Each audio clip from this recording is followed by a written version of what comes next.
Good evening, cheeseheads and football fans from around the world.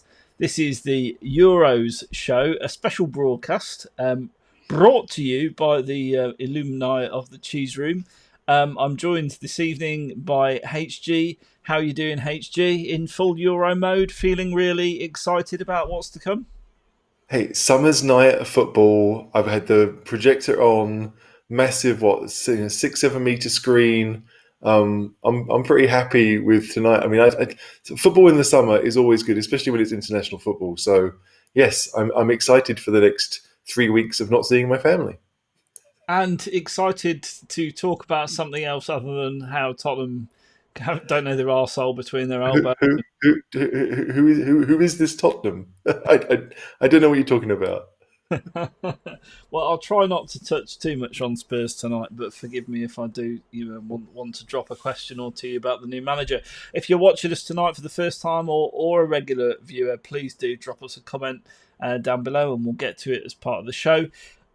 Firstly, kicking off then tonight, did you watch any of the opening ceremony, HG? Firstly, I only saw the bits that they showed on BBC. I was watching the BBC stream.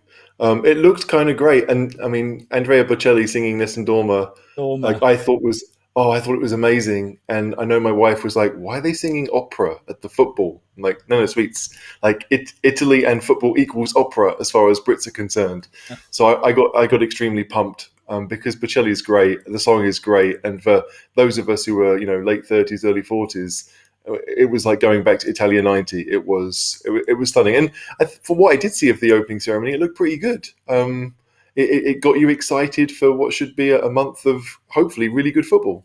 Had a decent crowd in there. I think 16,000 people in there as well. Made a good noise. Yeah, So there seemed to be a lot of booing going on when Italy had the ball early on, so I can only assume there was quite a few Turks. But yeah, it didn't feel like it was restricted in any way. So it was nice to watch normal football again. let's hope that continues all the way through. Um, so, firstly, what is going on here? We're calling it Euro 2020. Are we in a time machine or what? I can't get my head round why we haven't amended the name. It's 2021 for God's sake, but we're still calling it Euro 2020. Is that Yeah, because UEFA were too skint to fork out on new marketing materials? probably. Probably. I mean, like all the money they would have spent on the merchandise that they couldn't shift because, I mean, so it is kind of weird because I don't want it now. It's got 2020 on it. It's just 2021 was when it happened. So it's all a bit weird. Obviously, the dates have changed. But yeah, no, I don't know why they haven't done it, but I don't mind per se. There's other things in the world to get annoyed about. Absolutely. Lots for the things, especially if you're a Spurs fan. Right. Turkey versus Italy then tonight, opening up the party, the footballing fiesta that will be the next 4 weeks. Italy, much the better team, I thought, and obviously a 3-0 comprehensive victory. In fact, there's one comment down here. Ollie Kemp says Italy reminded me of Poch's Tottenham with a crying symbol. You're not supposed to mention Tottenham, but yes, they were pressing all over the place.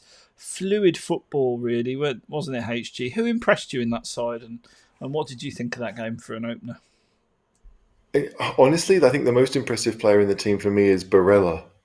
Um, he's one of those players where you think he kind of knits everything together. Like Jorginho sits and Locatelli is more of your powerful midfielder, but Barella is the one who can kind of connect midfield to attack. So even though the front three all played pretty well and two of them scored for Italy, I think the third one also got the assist for the own goal. So they're a good side, but to me, Barella is the one that really he's everywhere. He's defensive. He can be a number 10. He can be down the wings. He's just that kind of he's an all-round star. I watched him when he played at Cagliari before he got his big move to Inter, and I liked him there. And yeah, but I mean, the Italian team. I mean, the commentary that I listened to said it themselves. They just had overlaps all over the pitch. They hunted in packs. It was controlled aggression. I don't think they were crazy when it came to pressing, but they knew the trigger points and they did it really well. Which for a nation that has players in lots of different clubs right now, it's really quite impressive to have seen them achieve that kind of continuity amongst their squad. I totally agree. Um, Starman for you, stand out tonight? Starman. Yeah, Yeah, I mean, like David Bowie yeah, song. yeah, yeah. You've got to pick an Italian. It's weird. Insigne scored the best goal of the game, but I don't think he had a particularly good game. I mean, Spinazzola, the left back, was very prominent. Bit of Dennis Irwin to him because he's clearly right-footed playing left back. But yeah, no, I just think Italy were the best side by a mile, and so like I would still say that Barella was the most important, even though he didn't score and didn't do much. But yeah, I think the entire Italian team had a good game. Even they brought on a guy on at half Mm. time to play right back, and I think he was probably better than the guy who started. So you can't. If anything, I look at that Italian performance and think it could have been 5 or 6 had we Oh, actually taken our opportunities. yeah, I think. So yeah, if I'm going to pick one person, can I pick the manager? Because Mancini's the one that's got them playing like that. Well, So can I go with him? I was gonna come on to Mancini. Um, so he has, I mean, despite the fact obviously he was booted out by Man City, he's picked up that job. And how many games have Italy won on the bounce? We were talking before the broadcast, and is it 29 or something crazy like that? I think it's unbeaten for like Unbeaten, 28. Yeah, I don't know how many they've won on the spin, but it's. I mean, they won every game in qualifying. 10 out of So 10, if they haven't won a game, 10 out of 10 in qualifying, wasn't it? sorry, if they haven't won a game, then it would have been through a friendly. But I don't know enough about the Italian friendlies. But they are a solid side, and they've got an experienced defence and quite a youthful front six. I mean, Immobile is 30, but the rest of the side are in their prime or younger. They look a really good outfit, and even the substitutes they brought on, there's some class players there. Mm. Well, I mean, what do you think of Italy's chances in this tournament then, HG? What are you saying? You're putting your neck out on the block, your cock on the block, and saying they're going to win it? They are my tip to win it. I mean, it's one of those things. If I was a betting man, I'd be looking at the odds as well. Like I don't like picking the favourites. That just seems a bit childish and weak to do so. But Italy, they've got 3 group games at home in Rome. They really should win the group quite comfortably. You'd think they're usually slow starters too, so for them to win the opening game 3-0 is a real boon. But yeah, I like that Italian side, and I think if there is an easier half, they might be in it because A, B, and C tend to be paired against each other when it comes to those opening rounds, and so yeah, I mean, the last 16 game might be a bit easy for them. Well, I Mm. mean that's good for as far as they're concerned. But after that, yeah, they just look they just look competent and well drilled, and they don't look like the bunch of strangers that they probably are. So yeah, I think Italy have a really good chance of going deep into the tournament and possibly winning it. Well, the latest odds for you, and obviously it's not quite the management betting odds, which fluctuate rapidly, as we all know as Spurs fans. Um, France are 9-2 favourites to win the title. Second favourites England at 11-2, which is tells you they'll finish nowhere. We'll come on to England in a minute. We're going to preview their match. Belgium 6-1. I mean, probably ranks as the best team in the world, I think, right now. Belgium, and have been for quite a while. Italy are down there at fourth favourite at 7-1. 7-1's all right, isn't it? Tenner on. Thanks very much. No, I think that's a pretty good bet because I mean the teams ahead of them, like okay, France have a very deep squad and are rightly favourites, Mm. but France's under 21 team had a very deep squad and they lost their first game when it came to the kind of finals that was a couple of weeks ago. So you just don't know. But Italy seem to be very balanced and more balanced than the English team are, who don't really have a defence, and Mm. even the Belgian side. I mean, their defence is old now; Aging, it's creaking. aging, yeah. Yeah. So, I mean, it's all about how they play. Like Italy, because they played so much on the front foot tonight, not much was required of Chiellini and Bonucci, so it didn't matter. But yeah, you think even if they are being asked to do a lot more defending, they've got so much experience that they can do it. With Belgium playing 3 at the back, it kind of dilutes the Alderweireld Vertonghen partnership a little bit. But I mean, all these teams have a chance, but I just think Italy have some massive advantages going further. And yeah, you never know. After Italy, Germany 8-1, Portugal 8-1, Spain 8-1. So what that tells you is the bookies think anyone from those sort of what is it 7, 8 teams could win it, and then I outsiders think the Netherlands, Denmark, and Croatia. Yeah, look, I don't think Holland are much, if I'm honest. I want them to be because I used to live there and I love the way they see football. But again, I don't think they're a great side, and I think their manager's ropey. So yeah, it is. If I was a betting man looking to make a bit of money, I'd be looking at Italy and I'd be looking at Portugal. I suspect Portugal are that low down because they're in a tough group. But when you only really need to win one game to get through to the next stage, you'd back them to beat Hungary, even if the game is in Mm. Budapest. So it's going to be kind of down to that last 16. When you get that far, you'll be able to look and see who might have the better path. You know what kind of what the bracket is. But yeah, if I was looking at it now, Italy and Portugal seem pretty good bets. Yeah, I think certainly. Germany as well at 8-1, quite strong still. Yeah, I mean they're not the Germany that they used to be, but they do also have 3 games in Munich, so that is an advantage. I mean, obviously Hungary have 2 games at home. But yeah, like France and Portugal, yeah, they don't have that home advantage, which could be useful to Germany. But I just think when it comes to the bigger games, the German side, as much as they are always there or thereabouts, I'm just not this. I'm not sure their current squad is as good as it could have been. Let's say, like I don't really like the manager, Yugi Love. I don't think too much of him. I think that they're You no, don't. but I mean, I think that their World Cup win was more down to the fact that Bayern Munich and Borussia Dortmund were basically the entire team, and those players had played with each other a lot, in the regular season, and so when it came to the World Cup, there was really no difference. And now it's not really like that. They've got players from all over the league. It's not quite as cohesive as it was in 2014. Mm. Well, some comments coming in on this. So I like this one. Stuart Such. Hopefully, the Premier will be the 2020 next season. So that means Kane still has 5 to 6 years on his contract. Like that. Phil Ambrose. Italy's group was so weak, even by England's group standards. Yes, it was. It was terrible. So you could argue they should have won 10 out of 10. I think they only conceded 4 goals. It's probably Yeah, I about mean, right. there is a massive point to that. But when you have an easy qualification group, then I guess you can focus on how you want to play.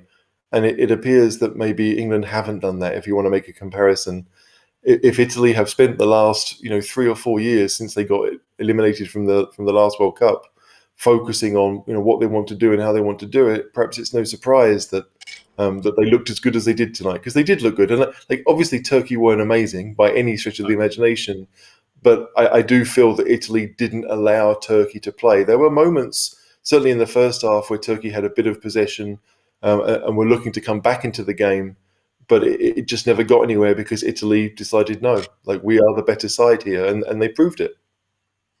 I agree. I agree. Lucas makes the point. It's hard for national teams to play each other. Play well if they only play for about a month, a total year with each other. Isn't that a lot to do with it when it comes to this stage? As much as anything, a lot of these teams, Belgium, England, France, even the Dutch, have got very talented groups of players. It's how well they gel for that short period of time. If they make it, the deeper you go into the tournament, the more chance you think you've got, really, don't you? Because of how much practice they're getting playing together and getting to know each other. I'm a firm believer in trying to have at least partnerships at the international game. Obviously, Kane is the only Spurs player, so he doesn't really have that. But you look at the better teams. I gave the Germany example, but I mean, even if you take countries like Austria, where I live, like if they wanted to do the best that they could, they'd be looking to focus on the pressing style that Salzburg play, because a lot of the better Austrian players have gone through that system, so they know how to do that. Maybe they've done it at Leipzig as well, but they know how to do that. And certainly the stories here in Austria is that the manager doesn't do that. He's Yeah. very set on being a bit more defensive, and so like it's not easy to get these players to act as if they do play with each other week in, week out. But if you can do it, then you have a massive advantage over everyone else. People talk about Wales in 2016 and how it was their spirit that got them so far, but there was this kind of underdog idea that they all bought into, and they played a certain way that Yeah. was to their strengths. So I just yeah, like obviously it's only been one game. We might see injuries, we might see suspensions. There's lots of things that can happen, but you can't look at the performance of Italy tonight and not think they are serious contenders. even on just one game, and how they did it, they have to be serious contenders. They're definitely contenders. All I would caveat in there with I thought Turkey were pretty terrible, really, and a weak opposition in the scheme of the tournament. They're going to obviously have to come on a lot more, and do that against better teams for us to talk to them about contenders for winning it. But sure, you can only play what's in front of you, can't you? Exactly, and they weren't. It wasn't that. It wasn't just that Turkey didn't play well. I really do believe it was Italy saying, no, we're not going to allow you to do that. The number of times early on where I saw the Leicester defender Soyuncu just boot the ball out of play because he really had nowhere else to go. Italy were just very good at doing what they had to do. And yeah, okay, it was goalless at half time. And Turkey, to be fair to them, had played very defensively, and they had tried to stop Italy, and they'd done okay at it. But they were just unable to really ever get out of that press. And so once the opening goal went in, it was still attack versus defence. Turkey just never really got to grips with how Italy were playing, and they weren't adventurous enough in midfield to take those chances. And yeah, 3-0 flattered Turkey by the end of it. Turkey worse than Arsenal. The comment coming in from Stuart. Yeah. Blimey. Well, come on. Lots of bits coming in now. Ryan says lots of questions to come with the Euro 2020. Definitely some national teams with lots of age on them. Hi to you, Ryan. Know you follow the pod. Good to see you again. And likewise, Lucas. Spain teams of 08, 10, 12 were so good because the majority of it was Madrid and Barcelona. And that's the thing, isn't it? Getting those players that play together week in, week out is massive in this, even if you're not as technically as good.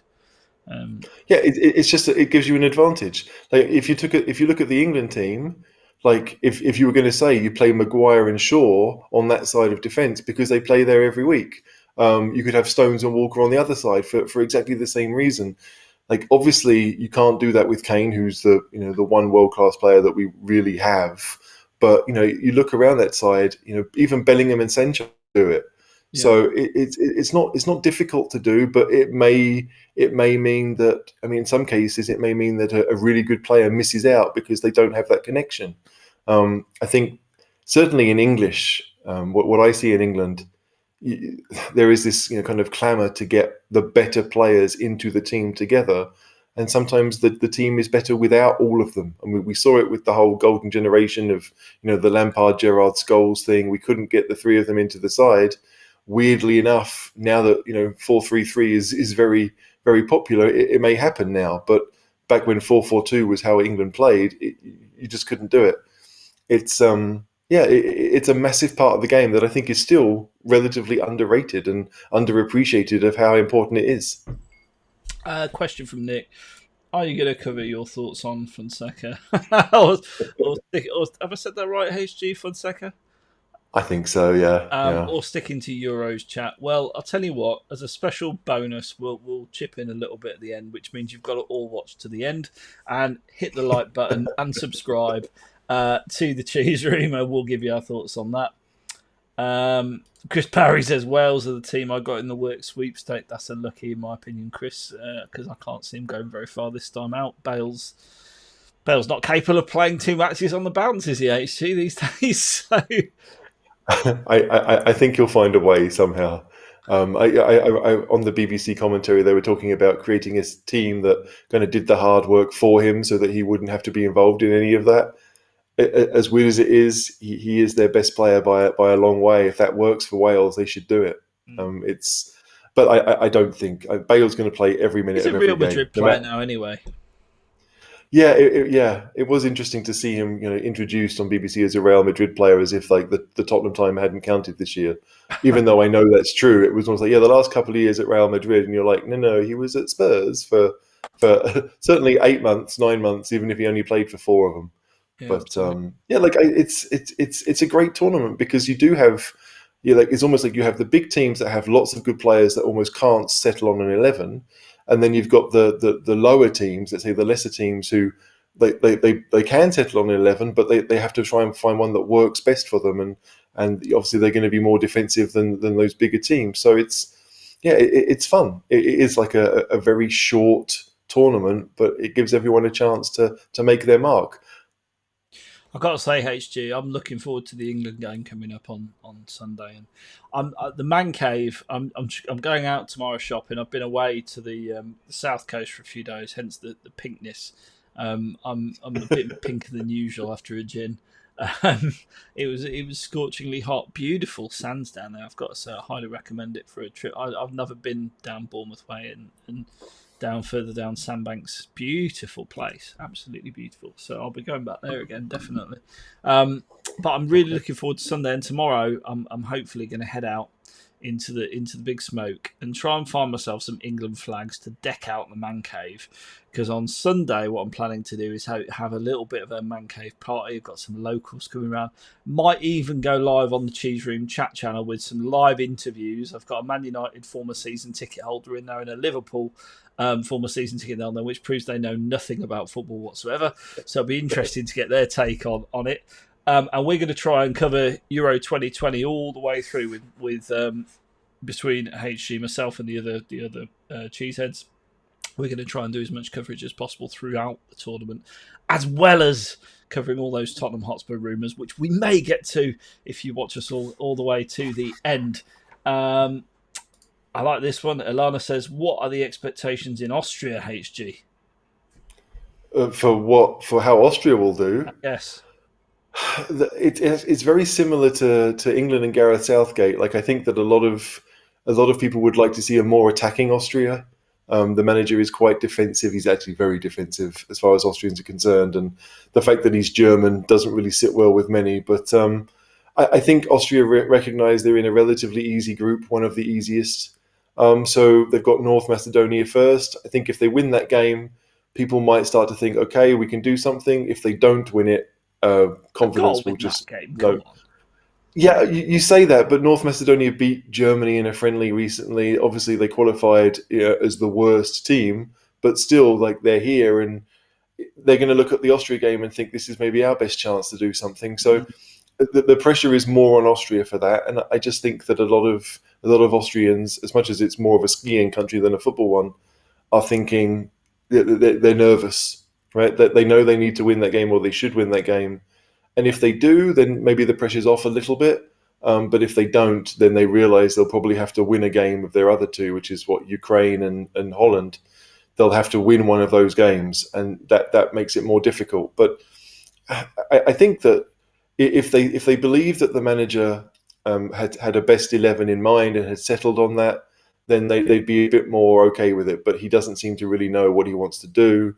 It is quite defensive. That players like Alaba, they don't really know where to play him. If he's going to be a midfielder or a left back or even at centre back, that they're struggling to find a spot for him. It's rough because this is the best generation of Austrian players that I know, but certainly for a long time, because they have some quality players in Austria right now.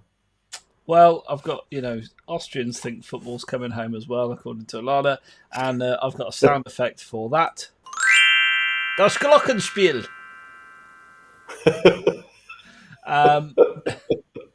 Bad, really bad. Right, let's move on and talk about England. So, what are our chances, HG? What do you think? Is it coming home? No. I'm in my early 40s. I've seen England in two semi-finals? Three, like 2 World Cup semi-finals and 1 Euros.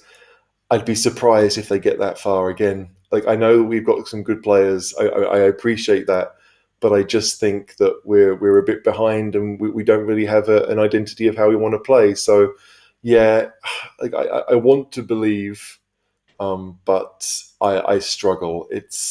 I don't know. Like I want to think it's possible. I want to think that the home advantage will work in our favour. I just don't know. So if you look at the World Cup, the last World Cup, we did really well, playing quite defensively and almost relying on set pieces and penalties and everything. That could work in England's favour now, but we do have better players. Mm-hmm. Like Grealish probably won't start, but Grealish, Mount, Foden, Sancho, I think they're all really good. Bellingham, despite only being 17, is a really good player. We'll come on to start now if you like, HG. We'll come on because I've picked. Okay, go on then. Show me yours. And unfortunately, I haven't had time to get HG to pick his, but you'll just have to move the pieces around the board. So this is my starting 11. There's a good little selector kit on the BBC website if you haven't checked it out. So in goal, Henderson, on the basis that Pickford is terrible. Henderson to me is less terrible than Pickford, although I do know you must get frustrated with this, HG, because you're always picking your team up on Facebook and you get the same comment every time, don't you? He won't pick that person. I know he's not going to pick Henderson. It's what I would do. Okay, so Henderson absolutely, although Pickford will get the nod. And then on the basis that Slabhead is not fit, we've got Mings and Stones centre-backs, Walker and Chilwell at full-backs, a midfield trio of Mount, Rice and Bellingham, who I've got to say, Bellingham has really impressed me from what I've seen so far. I think he's going to be quality. I think he's only 18 or 19 as well, isn't he, HG's? No, I don't think he's turned 18 yet. I think he's 18 at the end of July even. What a talent. It's crazy. What a talent. And then forward lines, you've got to have Foden in the mix. You've absolutely got to. He's, for me, best midfielder in the Prem this season, closely followed by Grealish. So he's got to be in there, sort of attacking midfield, and Kane, the spearhead. So tell me I'm wrong, HG. What would you do differently to that? Talk me through yours front to back. All right. I agree with the keeper for pretty much the same reasons that you said. Like I know Pickford will start. There was one moment in the Premier League this season when Henderson looked, like a 10-year-old. So that makes me nervous because I think there was one goal against Man United where he just kind of stood to the side of the goal, made it super easy for the opponent to score. A couple of shockers. Yeah. He did. So, but yeah, I'd probably go with Henderson. When we play good teams, and I do consider Croatia to be a decent side, I want us to play with three at the back. Okay. However, most of our central defenders in the squad are ropey as bugger because Southgate's picked some nonsense ones. So to be somewhat more interesting, if Maguire's, I would play Kyle Walker as the right centre back. I would play John Stones in the middle, and I would play Luke Shaw as the left centre back. Right. Then I would have Rich James as the right wing back and Chilwell as the left wing back.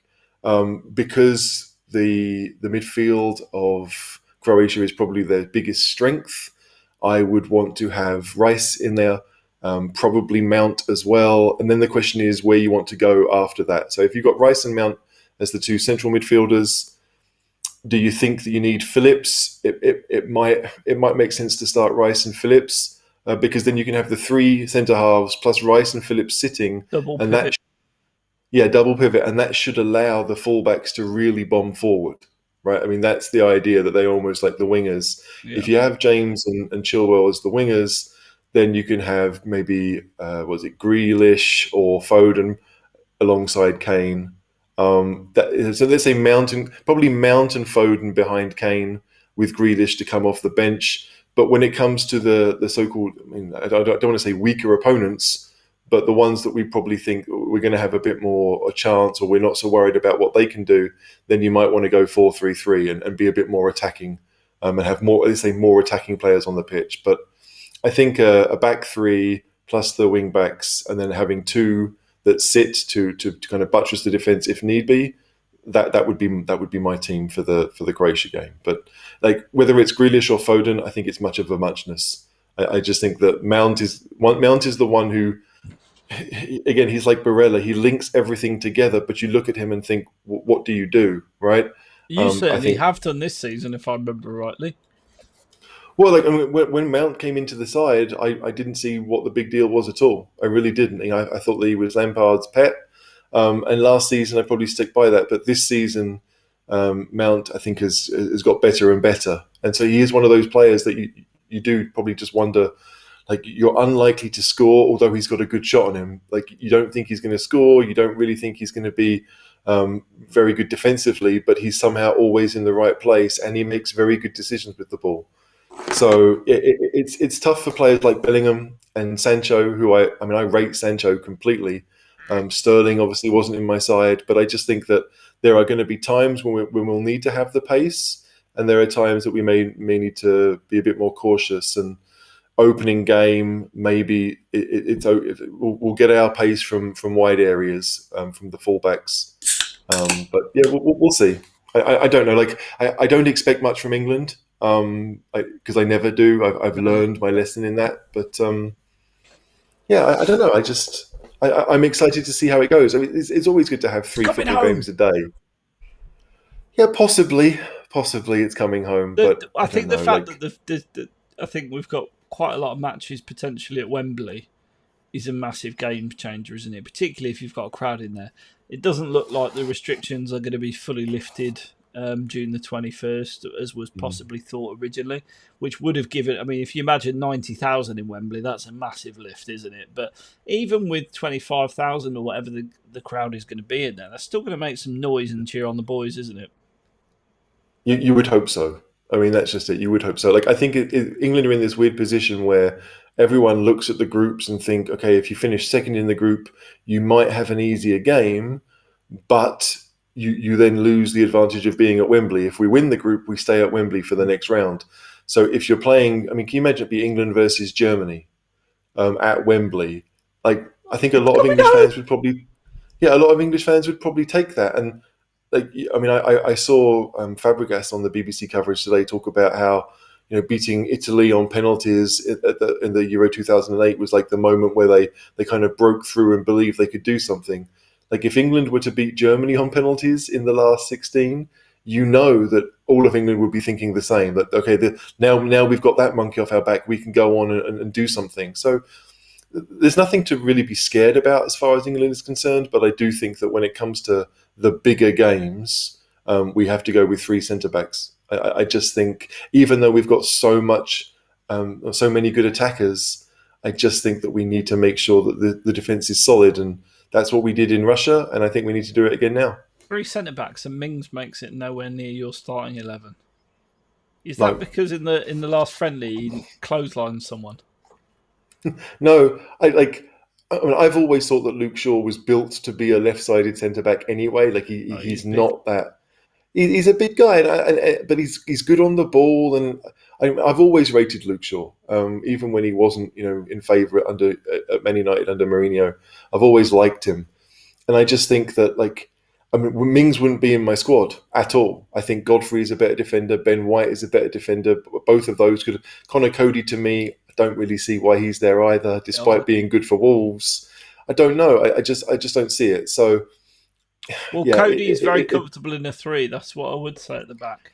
So he don't be is. surprised to see him pop up if we do decide to play that three at the back. I think if Cody gets any game time, it's because someone's been injured or suspended. I don't think that he would be a someone that we'd use as a substitute. He's there because we might need him.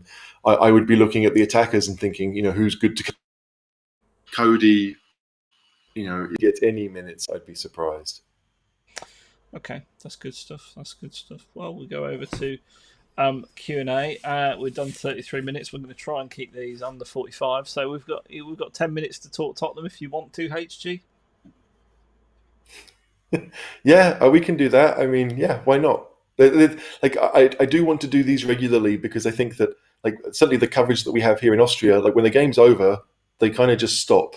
And I think there's going to be lots of people at the end of the day who might want to, discuss football and want to talk about football, and we want to be there, the people that they come to. So it may not be every night, but certainly at the end of the bigger days, we want to have, half hour, 45-minute chats like this where people get a chance to say their piece. So do spread the words to your friends, Cheeseheads. And if you're watching for the first time, subscribe, please. That'd be great. Thank you very much. And so, as promised, a few bits on Tottenham. HG, we've potentially got a new manager if you believe rumours. It's a slightly underwhelming choice. I mean, I was trying to enjoy my holiday and relax, and but I opened the Twitter app late one night, and I must have missed all the chats all that day about a certain someone being named as a candidate for the Spurs job. I mean. How do these things happen? We go from having no idea to going for world class, and now we're what, scrapping at the conference. Literally, someone who's built for the Europa Conference. So Like Fonseca, I have a quick. I have a question for you, caller. I have a question for Go you. on. What exactly is the difference between Paulo Fonseca and Eric Ten Hag? Why are people seemingly okay with Ten Hag but not with Fonseca? That to me Because is the big question. I don't understand that. Ten Hag's won more, so he's won the Dutch leagues. He's taken Ajax Right. to the semi-final of Champions League, hasn't he? I don't think Mhm. Fonseca's done that. I think that as Spurs fans, and I'm not one of those that's okay with either option, to be perfectly honest. But if I think as Spurs fans, we remember Spurs run against Ajax, and that Ajax team was really, really good. And I think that's what Mhm. sticks in Spurs fans' head when they see Ten Hag, because that's most to most Joeys on the street who go and watch Spurs. They don't watch a lot of Mhm. other football, and that's their only experience of seeing Ten Hag. Now, I might be getting that reading the room completely wrong, but that's where I take that opinion from. And the other part of it is obviously Mourinho has taken that guy's job in effect. So Roma have sacked Yeah. him, and No, they didn't sack him. party They company, didn't sack him. Yeah, party no, his company. contract ran out. His contract ran out, and the new owners at Roma decided they wanted to have a big name, so they Okay, went and but got but Mourinho. they parted company. That's the bottom Well, yeah, line. no, They his didn't renew contract his ran out. I contract, mean, did they? yeah, no, they didn't. But that does. It's just certainly different to being sacked. He wasn't sacked by Roma. There, we have to put that out there because lots of people just assume he was. He Yeah, wasn't. They decided that Mourinho would be a better fit for them, but in the same way that we decided Mourinho would be better fit for Pochettino. Like but this is I what just I'm trying to answer your that question. to me that doesn't mean that Fonseca is right. Like I get that he's not done particularly well with Roma, or Yeah, he's not overperformed with Roma, but I don't personally. I don't want Fonseca either. He wouldn't have been anywhere near my first choice. But when people are raving about Ten Hag and not about Fonseca, and as you said, it's basically because they know nothing about Fonseca. That to me is like, hang on a second, like give the guy a chance because oh, totally. winning But right, winning the league title with Donetsk is akin, as far as I'm concerned, to winning the league title with Ajax. They're pretty much the same thing. Like Ajax start every season with a massive advantage, both financially and as a club. Like PSV is really provincial, and Feyenoord have been garbage for a number of years. So we always had in Holland, there is only a big one, and people, I don't think many English people understand that. So like not winning the league with Ajax is almost like more newsworthy than actually winning it. That's not to say that he hasn't done a good job because he has, but like what you do question if it was the players they had rather than the system, mm, because like Van der Beek's gone and De Ligt is gone and De Jong is gone and a number of that Ajax team left pretty quickly and they haven't been as good since. So is it the players? Is it the manager? I don't know, but like Fonseca's getting a bad rap just because people have never heard of him, but that yeah. doesn't make it rubbish. Well, no, the reason is because they've never heard of him. Number one, because Mourinho's in effect replaced him, and we've sacked Mourinho. Number two, Mhm. because he's not a big, the list goes on. There's various different reasons why people are not happy with Fonseca. But none of them Yeah, necessarily valid. the big Yeah, the big thing is like Conte is the choice of many fans, Mm. right? Because they know he's won stuff, they know who he is. And yes, there are some that could say, well, he's very much like Mourinho. And to be fair, they're probably right in that respect. But it is like he is the obvious choice. He's in early 50s, he's won leagues in Italy and in England. He's not a novice in England. I mean, he's been here before. And I think that when it looked like we were going to get Conte, I think most people were pretty happy with the thought. I certainly was. Yeah, And so the negativity that came from not getting him, for whatever the reason was, but just not getting him, means that whoever is next will always feel like a come down.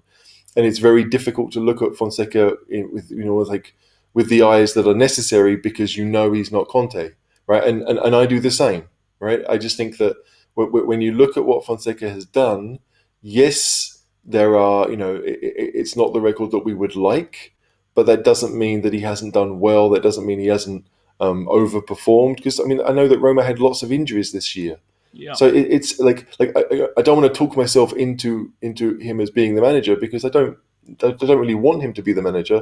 I just want the fans to understand that like he's not a terrible choice, right? He may not be Ten Hag, but to me, there's very little difference between the two of them, if any at all.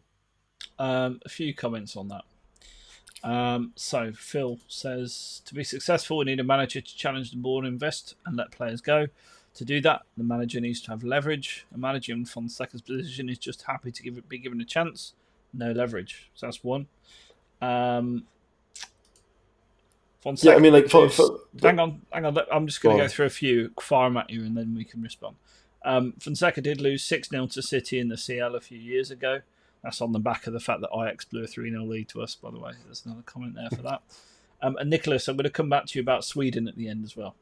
Remind me to come back about that, HG. Okay. Stuart, Roma's results in the last 2 seasons were really poor with some big thrashings, but some of the things I've heard about him sound decent. I expect us to be battered a few times next season. And Chris Barry, could be the fact that he got Roma disqualified from their domestic cup for making too many substitutions, which obviously doesn't look good. So there's some real live feedback, I suppose, from the Yid Army as to why he's not a popular choice. No, and they're all valid arguments. I mean, some more valid than others, because Pochettino isn't a bad manager because he lost 7-2 to Bayern. Like, one result. I mean, like, we certainly lost a couple of times, 5 or 6-0 to City, not that long ago when Aguero scored a hatful. So I don't know. Like, I understand where people are coming from, and I get that. I'm not a real connoisseur of Italian football. I haven't really watched Italian football in a long time. There are people who do, and I've read their opinion, and I think, okay, then maybe it's good. He does like to play 3 at the back, which might suit us. But the point about like managers and the board investing, I mean, that's it. That really is it. As far as I'm concerned, we've got up to 10 players that I would happily jettison, right? And so if Paratici comes in, like everyone says he's going to, but it's not official. If he and Fonseca come in and can say, right, this is what we want to do, these are the players that we've targeted, and it works, then you never know, right? You never know how things will work out. If Roma have had a bad year this season because they've had injuries, well, then you start to wonder, well, how important were those injuries? Again, like, I don't know any of that, but I do know that the opinions that I've read that I trust have indicated that that's the situation. We all know that they lost 6-2 to Man United in the Europa League. That's obviously not a great result, but it's a one-off match. So I just don't know. Like, I don't think that Fonseca is the next great manager, right? Let's be honest. I don't think that. However, is he as terrible as people seem to think? I don't think that either. I think he's a decent manager who's relatively young, who's been successful. I mean, like, he's not been unsuccessful. He's not done a terrible job wherever he's been. So I don't know. Like, I'm trying to see the positives, because finding the negatives is easy, and you can do that even with Conte. So I just think, like, we want attacking football. Fonseca is known for that. Conte is not known for that. So there are lots of pros and cons.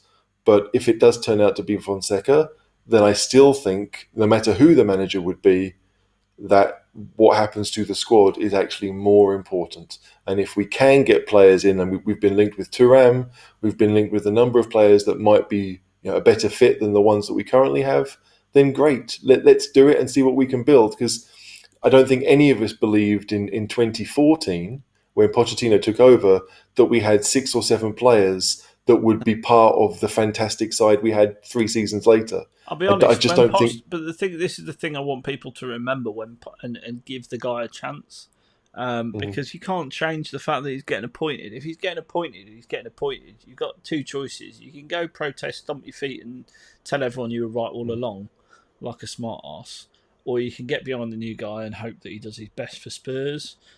Without falling flat on his face. And so many, it seems to me these days, especially reading Twitter, which is probably a cardinal sin, expecting any sanity from that place, but so many people almost want him to fail before he's even taken a game in charge. They want him to fail to stick one to Levy. How's that helping anyone?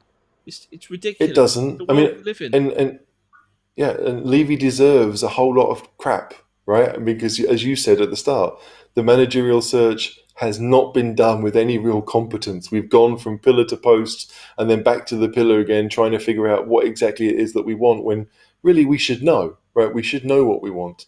The issue then is, well, like the manager will be responsible for the decisions that are made. And yeah, maybe we look at our squad now and think, oh, this person's not so good. But we all know that Dombele is a class player in there somewhere. We all know that we've got some. I really rate Bergwijn, for example.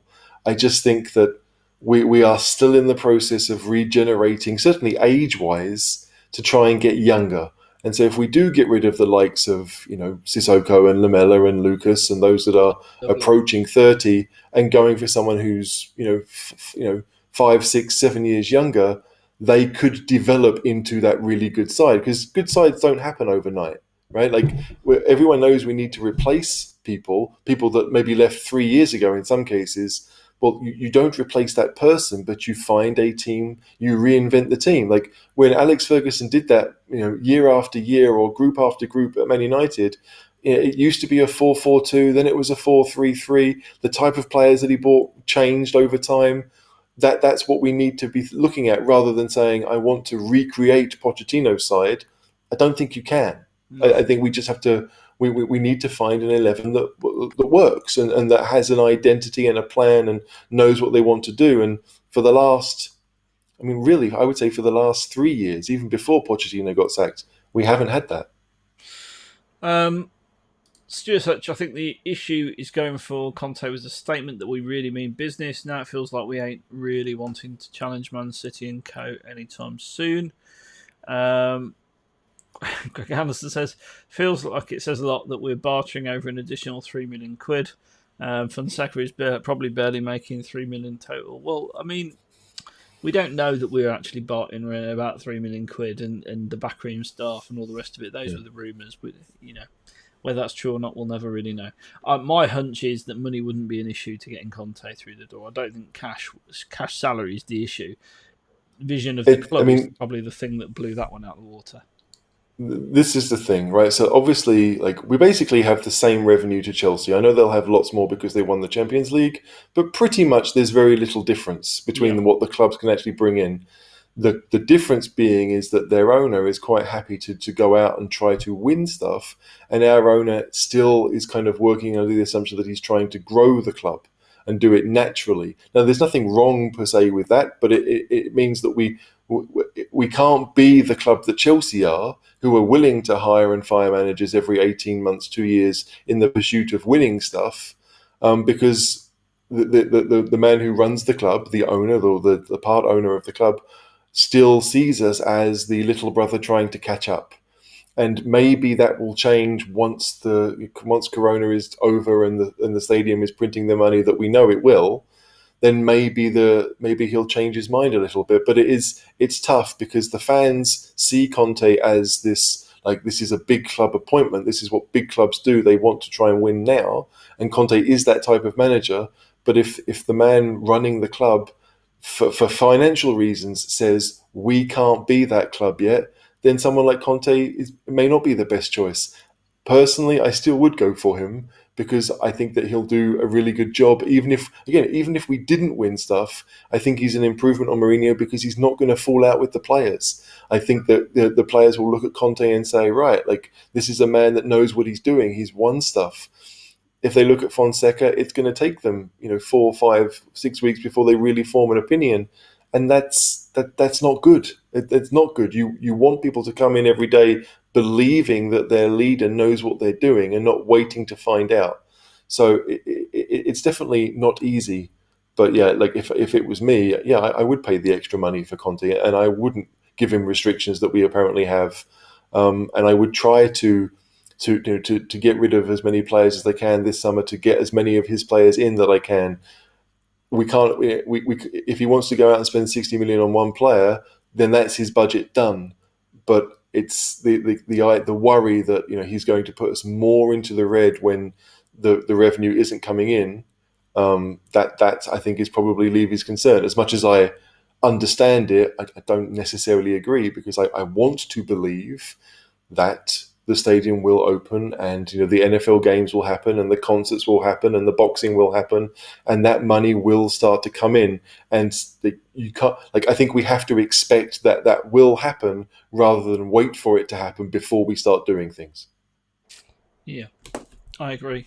I'm going to come back to one last point, which was for Nicholas Svensson.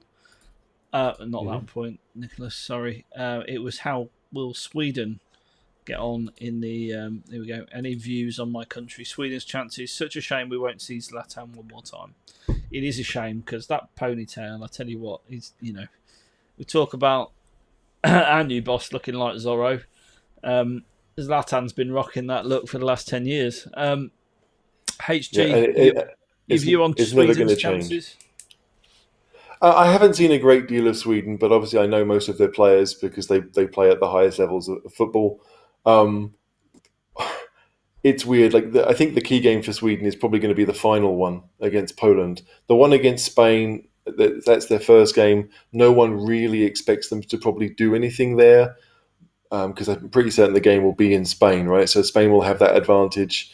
So you'd like to think that that's probably a bit of a write-off. But after that, the Slovakia game is the one that they may expect to win. I love Emil Forsberg. I think he's a great player. Is it Isak, the striker, is super highly rated. He might have a breakout season as far as Europe is concerned, because if you don't watch Spanish football, you may not know who he is even. So yeah, Sweden are always that type of team that are there or thereabouts when it comes to certainly for the last 16 and maybe for a quarter final. They're going to get out of the group, I would say. The way I see it is, if you win one game, you're out of the group, right? I mean that's it. If you win one of your 3 games, as long as you don't lose the other 2 by 3 or 4, you should be okay. And so if I'm a Swedish fan, I'm looking at that Slovakia game thinking that's the one we really want to win. Winnable. Poland's winnable. Poland is definitely winnable because as much as they have Lewandowski, they're a functional side in the same way that Sweden are.